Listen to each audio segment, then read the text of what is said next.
TIAA is on a mission. Why? Because 54% of Black Americans don't have enough savings to retire. So in collaboration with big-name artists like Wyclef Jean, TIAA released Paper Right, new music inspiring a new financial future. With 100% of streaming sales going to a nonprofit that teaches students how to invest. Stream Paper Right now and help close the gap. I can actually be unapologetic about that if I learn to build my business in a way where I'm generating a win-win, where it's not the zero-sum game. So the moment you have those two pieces, you actually open up a very different way of thinking about business and running your business. Hi, and welcome to Deep Leadership. I'm your host, John Rennie. Well, I hope all is well with you today. It is another frigid day here in North Carolina, and this episode is brought to you by our sponsors, Ignite Management Services and Liberty Strength. These sponsors help me bring these shows to you each and every week, so I encourage you to click on their links below and check them out. Also, I want to remind you that the Qualified Leadership Book Series, which includes all three of my best-selling leadership books, is now available at my website, johnsrennie.com. You get all three books for 15% off the Amazon and Barnes & Noble price, but this offer is only available on my website. This is the perfect way to get 2024 off to a powerful start. So check it out at johnsrennie.com. Well, that is it. Today we're going to be talking about doing good and making money, and my guest is Bessi Graham. Bessi works with companies to bring the idea of doing good and making money back together again. In fact, she says doing good is the competitive advantage most businesses are missing. Now, this is an interesting concept. The question is, can businesses actually make money doing good? Well, Bessi says yes and tells us how in this eye-opening conversation. So, are you ready to dive in? Let's get started.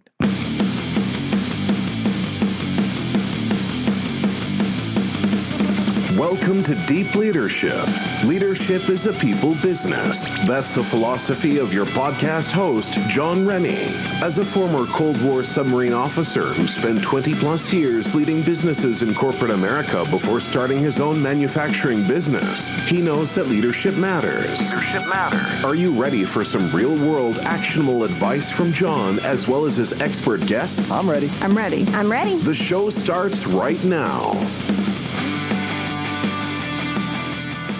Welcome to the Deep Leadership Podcast. Today I'm joined by Bessi Graham. Bessi is an award-winning entrepreneur with over 20 years of experience working with business owners, governments, and large funding bodies to bring doing good and making money back together. She works with established business leaders who want to build on their success and align their company with their values, but are concerned about the impact of these changes on their bottom line. She helps them understand that they can do good and make money. In fact, doing good is the competitive advantage their businesses have been missing. So I'm excited to have her on the show to understand how we can all do good and make money in our businesses. So Bessi, welcome to the show. Thank you so much. Looking forward to this one. I am as well, and I'm excited about this topic, and it's the first time we've ever really talked about it in the show's history. So I'm excited to have you on because you're sort of the expert in this area. And as we talked about before we press record, is I see a major shift happening in the way we have to lead our companies. And I think this is an important thing that we have to understand. Otherwise, we could find ourselves in trouble, especially with a lot of our employees who come to our companies because they want to see us doing good in the world. So I'm excited about this. No, absolutely. It's more and more, it's a topic that as leaders, we cannot ignore.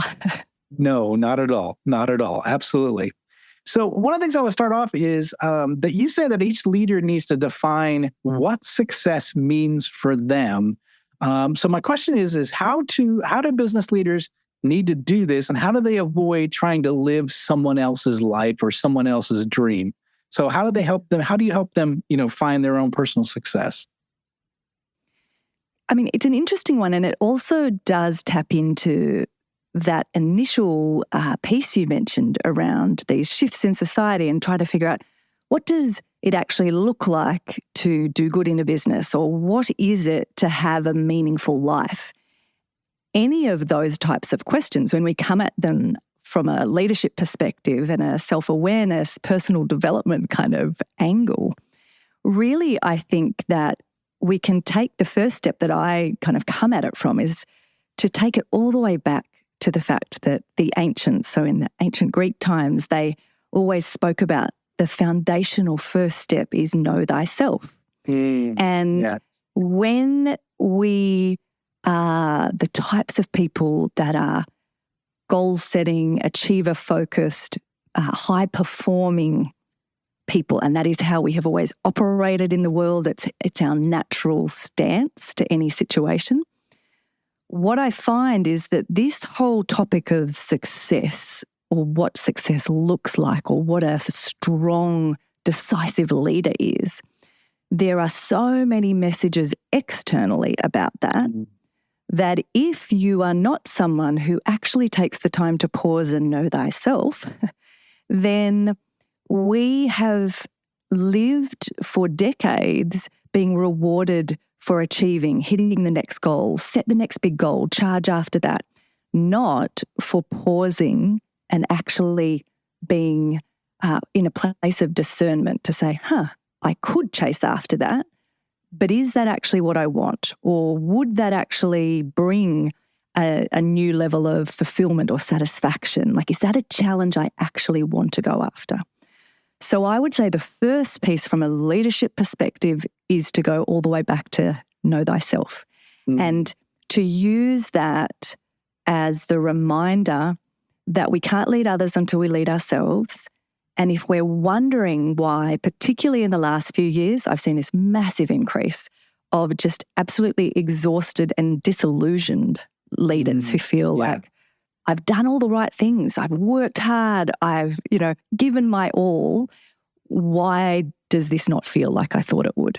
And my sense, and certainly from both my studies and my experience over the last few decades, is that much of that disillusionment and exhaustion is coming because people did exactly what you framed in that question. They were actually running someone else's race. It wasn't even what they really would find satisfaction in or fulfillment in.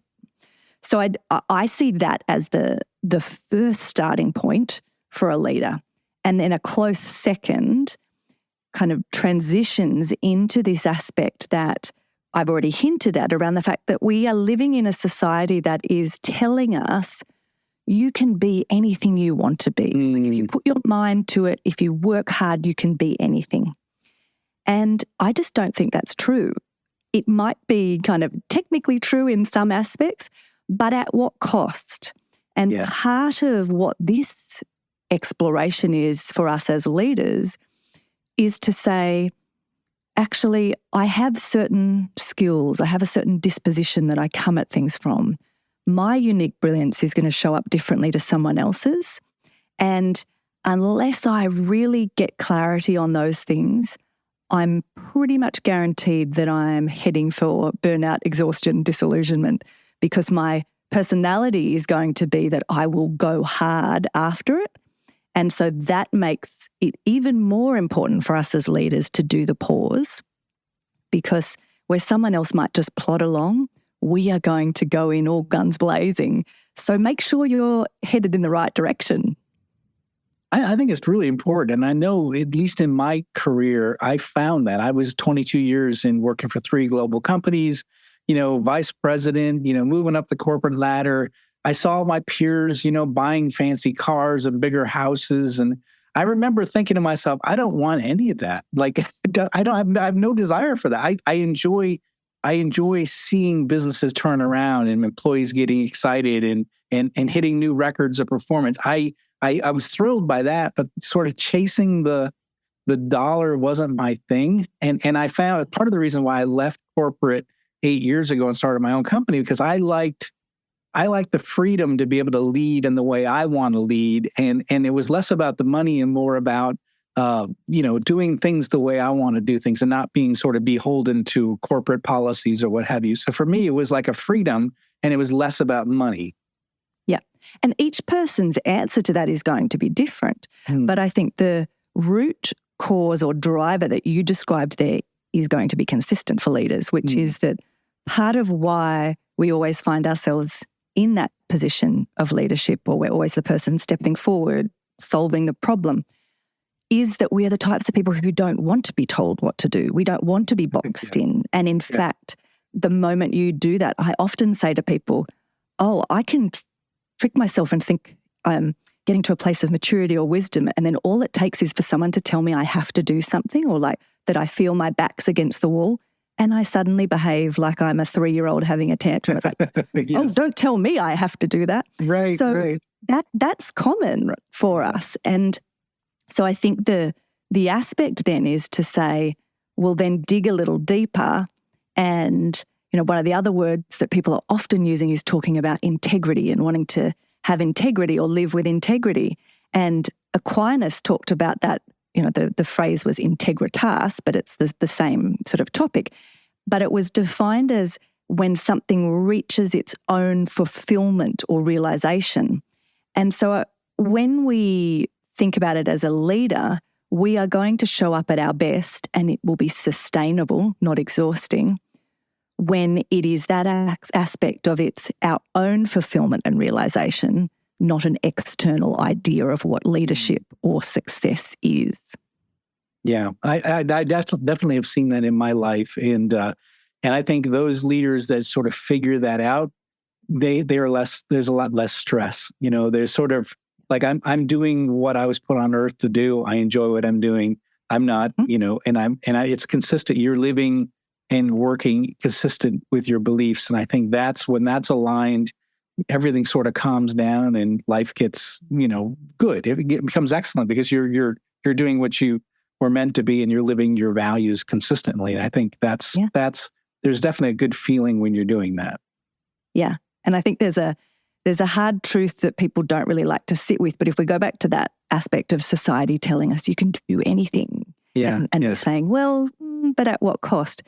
I'm not sure if you're someone who's read the Bhagavad Gita, but in that ancient classic, what Krishna talks about is the fact that you are better off losing at your own dharma than winning at someone else's. So if you think of dharma as your calling or your purpose, even if it looks like we win, but it was someone else's purpose or their particular life kind of mission, it's actually, that's not worth doing. And so the hard thing for us to accept is that when we think of our calling or our purpose, who we are at our fullest expression, so that integritas aspect, then whether you miss by an inch or a mile, the result is the same. You're not going to feel or experience that sense of fulfillment. You're not going to actually be able to sustain it long term.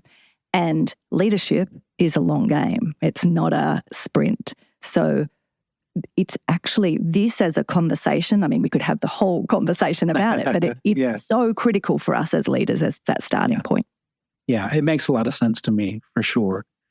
Yeah, so let's shift gears a little bit. Talk about this idea. We talked about in the introduction this idea that leaders can do good and make money. So it's the two things that we can actually do those things together. And you also say that that doing good can be the competitive advantage that often businesses have been missing. So talk us through some of that the idea of the both, which is doing good and making money, and how that can be a competitive advantage. Sure. And look, language is a powerful thing, and certain words can be off-putting to some people and draw other people in. I know that for some, using the word good has so many connotations that they kind of struggle with that. If you struggle with thinking about this around doing good and making money, another way to think of it is how do we merge money and meaning? So the good piece, when I use that word, I am not saying that everyone should care about the same thing or have the same beliefs or that there's a one right or wrong way to run a business. Just think about it related to contribution, meaning, purpose, whatever word sits well with you, use that. And the starting point for this conversation when I work with leaders and try to shift this mindset around the fact that for decades we have been programmed to believe that these ideas of doing good and making money or money and meaning are mutually exclusive. We've been told you need to choose. And so it doesn't matter where in the world I go, when I talk to leaders, I will over and over hear the same types of phrases where, depending what conversation we're having, they'll say, well, yes, Bessi, but I did set up a business. I'm running a business here, not a charity. Or they'll say, well, with my philanthropic hat on, so we flip between as if we're totally different people or our strategy couldn't possibly combine the two. And we need to start by actually making that conscious and saying there are beliefs we have taken on, either intentionally or not, about the role of business, about the purpose of business, that are actually limiting how much money we make, that are limiting our experience of meaning and purpose through our work, because we have just swallowed this lie that it's an either-or decision and that business is this zero-sum game. Yeah. And so the aspect for me is actually often people will at first just say, yeah, totally agree with you. How exciting. It's great to be able to do both. But then when I dig into their business and I dig into the way they make decisions or how they're leading, that aspect of actually operating like they're mutually exclusive is the truth of what's driving their behavior and decision making. And so in terms of your question around, what does this look like and how does that work in a business? What are the competitive advantages? I've spent 24 years now in the area of what was originally ethical investment, then became impact investment, capacity building, trying to help businesses in that small to medium size in particular, that's been a big focus for me, get to a place where they could have a business model that allowed them to be these incredible contributors and drivers of the economy in really positive ways and do that in a way that was also making money. And what I have found is that when you don't just pay lip service to it, you don't just say, yes, we're doing both and we like to give back with our business. When you address the mindset and you actually integrate those two ideas, then what you unlock are a whole bunch of competitive advantages. So when I work with people, I talk through 9 competitive advantages that you can tap into if you start to merge money and meaning. But the starting point is that we need to come back to actually addressing this conversation, and to leverage those advantages, you need to bring that concept of contribution or good back inside how you actually operate the core business. Because what I see, I've framed it as the 2 camps trap, where typically people tend to look at their business in what I would call the external camp. So they think, I just need to run the business. It needs to make more money than I spend. I'm going to focus on that profit maximization or shareholder value maximization. And as I do better and the business is making more money, I'll be able to be generous. I can then give a percentage of a donation of my profits or my pro bono time. That mentality is the external camp, because what you're doing is you're saying, my contribution in the world might be enabled by my business, but it's all external. It's me giving a donation to a charity, or it's me giving some of my time to a different organisation. The advantages I'm talking about and the shift of where this becomes really powerful, particularly in the operating environment we now operate, with all of those shifts you've kind of hinted at, requires us to come back inside the operations of the business and say, how am I making that money in the first place? So are there opportunities to make decisions differently, to hire differently, to create a different culture, or look at my supply chain? Those questions shift us into the internal camp, where we're taking responsibility as a leader for the decisions we're making, how we spend money, and how we treat people. We'll be right back after a quick word from our sponsors. As a leader, you're responsible for the mission and the people assigned to you. Regardless of the size of your team, employees are depending on you for their lives and careers. For the sake of your team and the people who entrust you with this role, you need to master the skills to become a great leader. Best-selling leadership author John Rennie is proud to introduce the Qualified Leadership book series. This new series teaches you how to become a people-centered leader. Great leaders know that employees who are respected, appreciated, and allowed to grow will go the extra mile. These books provide real-world leadership wisdom written from a hands-on perspective. If you want to be a more effective leader, this is the one book series you should read this year.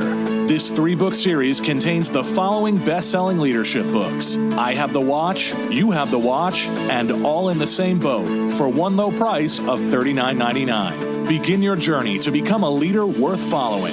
Go to johnsrennie.com and get your order in today. This episode is brought to you by Ignite Management Services. Ignite is led by Mike Watson, who you might remember from episode 137. Mike and his team believe that everything starts with leadership. Whether it's strategy execution or cultural transformation, it's the role of the leader to create the conditions for their people to succeed. The team at Ignite can help you develop critical habits to enhance your leadership capability and transform your business. Ignite Management is now offering the Resilient Leadership Assessment Tool. This is an online questionnaire designed to assess and guide leadership development, coaching, and team building. It provides leaders an opportunity to gain insights into their leadership strengths and development needs. After taking this assessment, you will receive a custom, detailed report that provides practical and actionable recommendations to enhance your effectiveness. I have taken this assessment myself and found it to be extremely valuable in helping me make changes to my leadership approach. Right now, Ignite is offering 15% off the price of this tool to the deep leadership audience. Go to ignitemanagement.ca and enter the code START15 at checkout to get started today. This episode is brought to you by Jeremy Clevenger at Liberty Strength. As a high-performing leader, you know that leadership isn't about telling people what to do, it's about leading by example. And for most people, the one area that they are lacking when it comes to leading by example is their health and fitness. By improving your health and fitness, every other area of your life improves. Your energy skyrockets, your sleep improves, your confidence increases, and more. But how can you get and stay fit as a busy leader? Well, you do what you've always done. You hire the best people for the job. Don't struggle on your own. Put Liberty Strength in your corner. Jeremy and his team will work with you to take your physique, mindset, nutritional habits, and more to the next level with his step-by-step, all-inclusive coaching program. I've worked with Liberty Strength for the past 2 years, and I'm in the best shape of my life, and I'm still hitting strength personal records at 56 years old. If you want to step up your game, reach out to Jeremy at libertystrengthtx.com to find out more and get your initial consultation scheduled with him today. It does make a lot of sense, and I think and again, we talked about earlier that there's a shift happening now where, you know, the shareholder concept of shareholder value of the 80s and 90s is starting to sort of fade away. And I think especially, you know, from a leadership standpoint, we need to be thinking about this because I think my experience is that the younger employees see companies exist not just for making money, but for doing good in society as well. And they want to be part of an organization and they want to buy into, a company that has a vision that's consistent with theirs in the world. You know, whether it's donating extra pairs of shoes for every sale they make or, donating a percentage to certain charities or, only sourcing from, ethical suppliers that, Yeah. And I think that, and so I think from an employee standpoint, the employees will stand up, and we've seen employee protests on the rise, really post-pandemic, and even during the pandemic, where employees are standing up saying, "You are not acting consistent with what your beliefs are, Mr. Company, and we're gonna step out of work until you do." Operate consistent with your principles. And I think it's really interesting. It's a big shift. I've never saw that happen before. And I think it's a shock for a lot of leaders, particularly in the business space, because there has been there's been ups and downs, obviously in the economy and in different sectors, but a pretty consistent pattern for decades now that has allowed business leaders to treat anything expensive or slightly uncomfortable as an externality. So that word of externalities has been covering up or at least camouflaging the real costs of decisions, the real damage being done, and it's made many business models look highly profitable, but only on the back of privatizing the benefits and socializing more broadly the downsides of that. And so I think that your point is a really good one in that from all kinds of angles, whether it's internally from your own staff, whether it is simply related to looking at the increases in things like insurance premiums or different regulatory and compliance requirements, aspects if you have physical products and you're wanting to be able to import and export into, say, Europe. The European Union will not be allowing people to bring their products in unless you can actually show that you haven't contributed to deforestation. All of these things that so many business leaders who were coming at it in that angle I talked about before, where they say, well, I'm running a business, not a charity. Right. They have not had to think about those questions because in their mind, that was for philanthropy or environmental groups or the government. It was someone else's problem. These shifts, both internal expectations from staff, the external pressures of compliance, regulation, customers demanding to actually no longer accept you putting up a nice little quote or a promise or saying our values are these things, but needing you to be demonstrating it in your behaviour.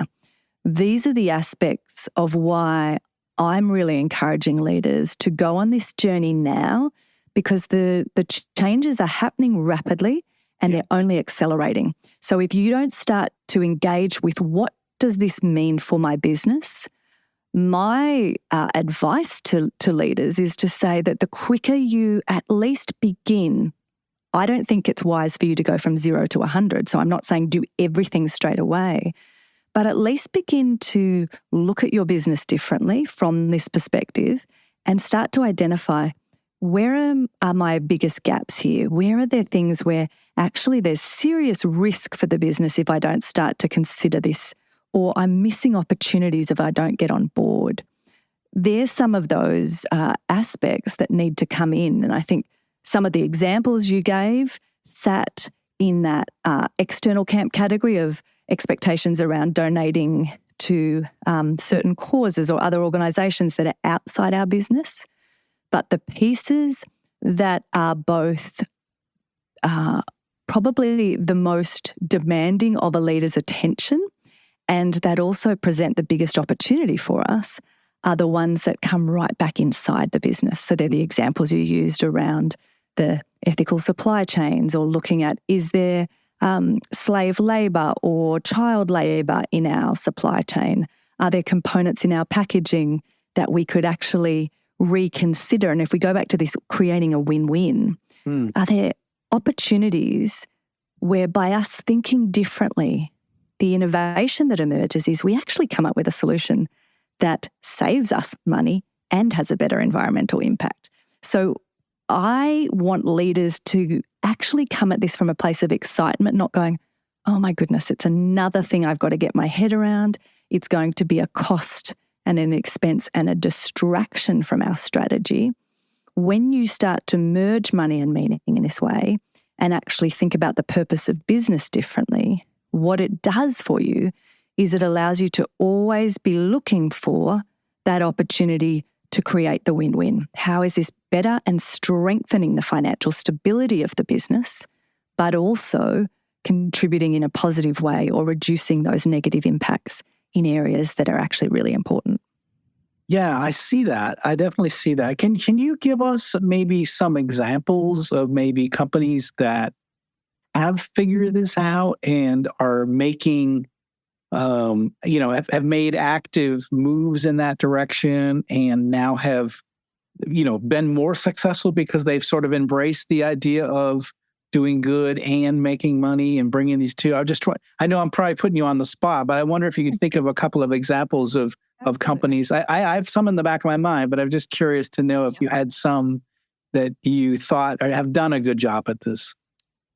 So to give you some of the examples around those pieces I was just describing, and these will be with bigger companies so their names people will recognize, because sometimes that's a helpful place to start. Yeah. So when we think of that innovation opportunity, I don't know if you use the business model canvas, but I'm a big fan of the business model canvas as a way to be able to visualize all of the parts of your business in one page.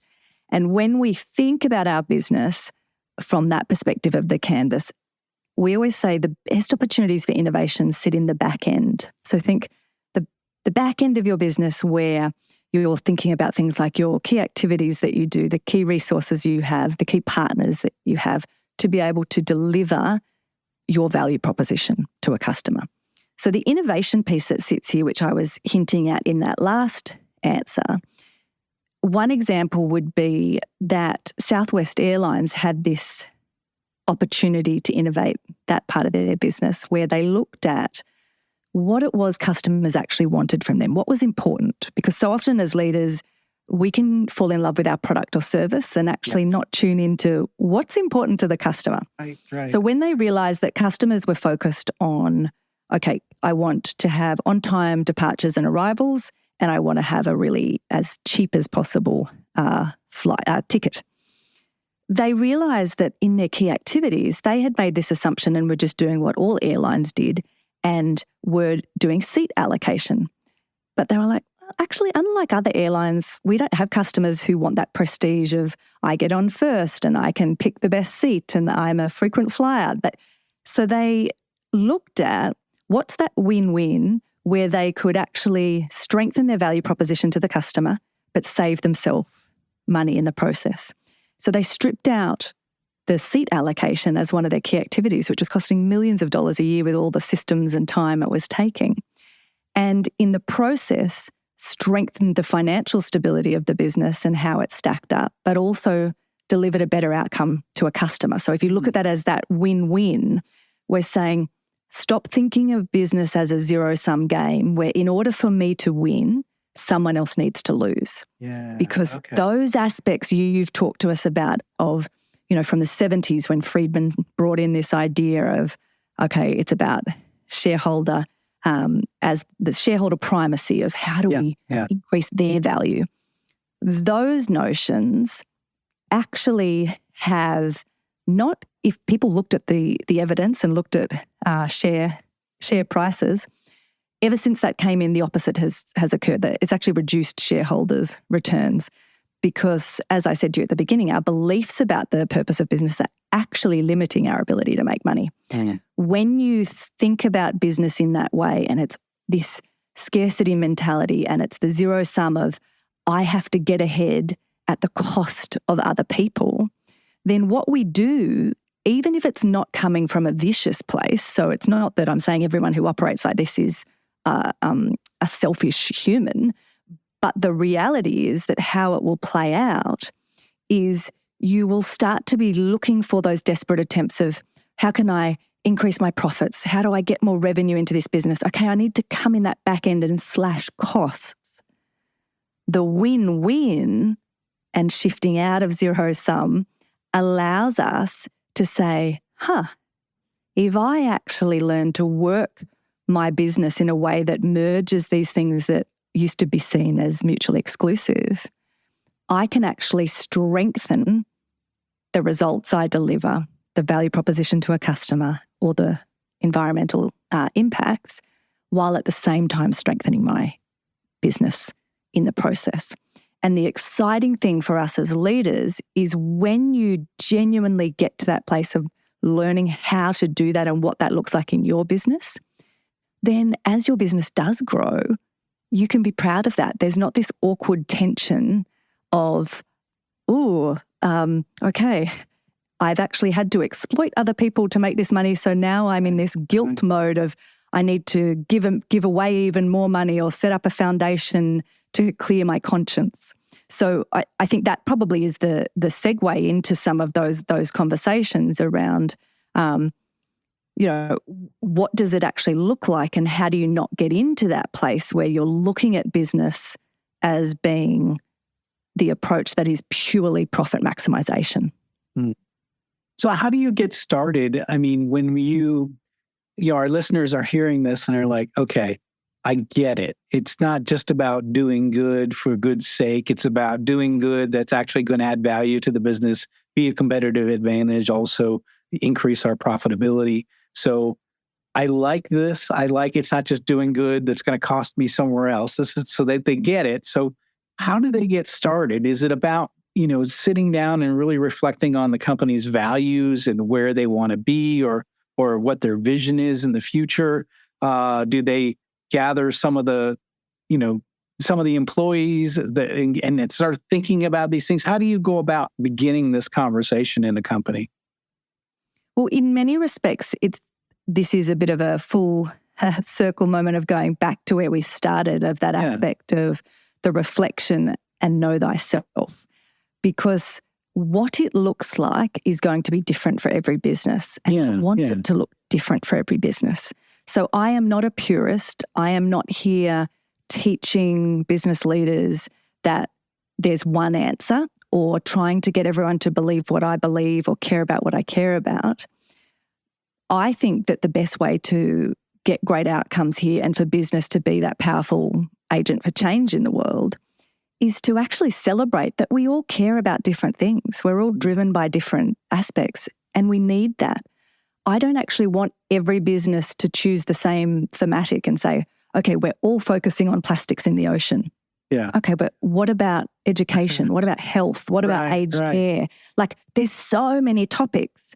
And if we go back to that piece of the idea of dharma or calling, people will be able to sustain it if they're actually passionate and interested. So I think the starting place as a business leader is to come right back to the really exploring your origin story, both as an individual, if you're the founder or owner. If you're not the founder or owner, then going straight to the origin story of when the business was set up and saying, what was going on in the world? Were we reacting against a gap in the market or an injustice that really made us angry? Were we drawn towards this exciting opportunity that we thought no one else was really nailing and we had a solution? Because these pieces start to both excite us again about why we even began in the first place, and they also start to give us those hints and little pieces along the road that guide us towards clarity of what do we actually care about? Where are the areas that we need to get back to? Because you mentioned earlier this idea of what for decades has been the focus of business. And I always say to people, while there are these rapid shifts now happening, and they seem rapid, but for those of us who have been in the space for decades, it's felt very, very long time coming. But it's actually not something new, because when we think about something like this of the origin story, the roots of business are passionate craftspeople who had a solution they wanted to share, or someone who saw a gap in the market and knew that they could step into that. People who start businesses are not starting the business going, I'm here to make as much money as I can, regardless of whose face I have to tread on. That's not the roots of business historically or today. And so I think it's a more powerful framing to say we're reclaiming the roots of business, what it is to be human, our draw right back to the beginning of humans' existence around trade and bartering and all of these aspects. They're deeply human. So I think that starting point for a leader is an origin story to say, where did this actually come from? Because when we can focus in on, okay, what is it we care about? Our next piece can then be, what are the unique levers we have to pull? Where do we have certain skills or certain infrastructure that's unique to our business that means we could actually start to play a role in this? Sometimes at that second step, what might emerge for you are actually really negative things. You might say, oh, what emerges is we're actually causing massive damage in our supply chain around these areas. Okay, well, don't go and set up a foundation and start making a donation where there's a tiny percentage of your money going to fix the problem you're causing in the back end of your business. Let's start as leaders to just take responsibility for what do we have decision-making rights over, where do we have influence or control, and start there. So I think that's two of the very early steps. But when we get clarity on those things, what it allows us to do is not get so overwhelmed with trying to do everything or feeling apologetic that when a particular terrible issue happens in society and we feel like, oh, we have to support every cause or be an advocate for every topic. No, we don't, but we do have to have consistency and actually demonstrate, here's the work we're doing. We don't just talk a big game. We follow through and back it up with our decisions and our actions. So for people not to feel overwhelmed, it's like start where you are, go back to clarity of the origins and what your unique levers are. Start there. I love that. That's such great practical advice. And I think in all companies, there's always this founder's intent out there. And if you can discover that, especially if the founders are still around, you can ask them. But I think that almost always exists in businesses, even if they've been 100 years old. There's sort of a founder's intent out there, and you can find it. And usually if you follow that thread, there'll be, even if it's way back and it was a newspaper article of an interview or something, you'll find little traces of those things. Yeah, I love that. That's great. What final message would you like to leave with our listeners about this important topic? I think the piece to just focus in on is to dig a little deeper on that first question about what are my actual beliefs about the role of business or my position towards money. Because unless we deal with that piece first, it'll come up and bite us at different moments. And so pausing long enough to become more conscious of our own bias or the beliefs that are really lying under the surface can help us when we then go on this journey that we've talked about of both getting to clarity of self and then going into looking at what does this look like in my business. So I think that would be the first piece, actually questioning the unconscious and then going into a position that comes back to this merging money and meaning or doing good and making money that says, I can actually be unapologetic about that if I learn to build my business in a way where I'm generating a win-win, where it's not the zero-sum game. So the moment you have those two pieces, you actually open up a very different way of thinking about business and running your business. Wow, this is really some powerful stuff. And I think that if leaders, you're listening in and you're like, wow, I haven't really thought about this for my business. I've always been out there making money and trying to make money. I haven't really thought about what is the good that we're doing or what is the positive we could be doing as well. If you haven't thought about that, this is a good time to think about it. Hopefully this triggered some thoughts in your mind. And I want to encourage you to think about this and also talk to Bessi. Bessi, how can people find out about you and the things that you offer, your services that you offer? Yeah, well, I think probably two quick things related to what you just said. It is an exploration and it's starting to create the space to ask questions and reflect. Yeah. So if people wanted to, as a first step, the only place they need to go, so you don't have to remember lots of different things. If you just go to my website, to bessigraham.com, then that's where you'll find all of these pieces that will help you with that next piece. But there's two components that are going to be the most logical place to start. One is we'll share a link to a free download, which is around 5 questions that every decisive leader can answer. So it goes through the critical things that you want to start actually being honest with yourself of, do I know that? Can I answer that question for my business? So have a read of that and use it as a bit of a prompt and a starting place. And then also I have a free masterclass around this idea of merging money and meaning and trying to really ignite again for leaders their passion and energy, because so many people are exhausted and at the moment feeling overwhelmed. And I think this is a topic that if you jump into it and explore it, you will feel yourself come back alive and you'll feel the potential again of your leading your team and operating in a way that allows you to be aligned with what you actually care about. So those 2 free resources would be the best place to start on the website. Well, fantastic. We're going to put links in the show notes for that. And again, listeners, listen, you get something for free here. So if this is triggering you, you're thinking, wow, I really need to consider how we're actually approaching business. Is there an opportunity for me to think about these things and determine what's best for my business? Then again, there's 5 questions every leader should be asking themselves. There's a free link right there. You're going to get that. And also the masterclass. If you want to take that and go a little bit further, Bessi offers that masterclass, and we'll put a link in the show notes for that. And again, these are important things to think about. Your employees are thinking about it. Your customers are thinking about it. Your shareholders are thinking about it. So you need to be thinking about it as well. So it's not something that you can ignore and think that you can, again, make a bunch of money and send a check to charity. That's not what we're talking about. So you can learn a lot through Bessi, and I got to encourage you to go to her website and dig into a little bit more because you're going to learn more about this. So Bessi, I want to thank you for coming on the show and sharing this topic, because I think you're giving us a lot to think about, and hopefully we've got some people really thinking about their businesses now differently, and thinking about how they can actually do the things that you recommend, which is that we can do good and make money. So I appreciate you coming on the show and sharing this thought and this topic. Thank you so much. It's my pleasure. Thank you. Well, that's it for today. Thank you for listening to Deep Leadership. If you like this podcast, please subscribe and share so we can continue to build a world with better bosses. Until next time, this is John Rennie saying take care and lead well.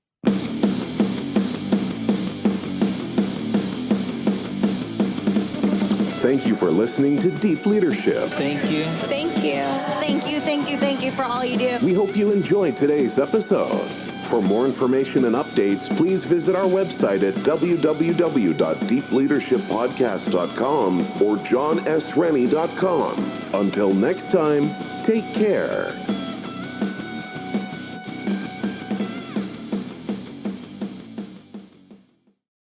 Welcome to the Reverie Channel, where entertainment knows no bounds.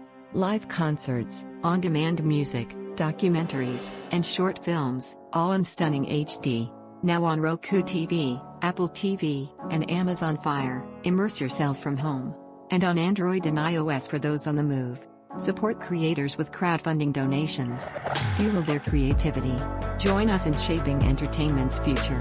The Reverie Channel, where every view, every donation matters.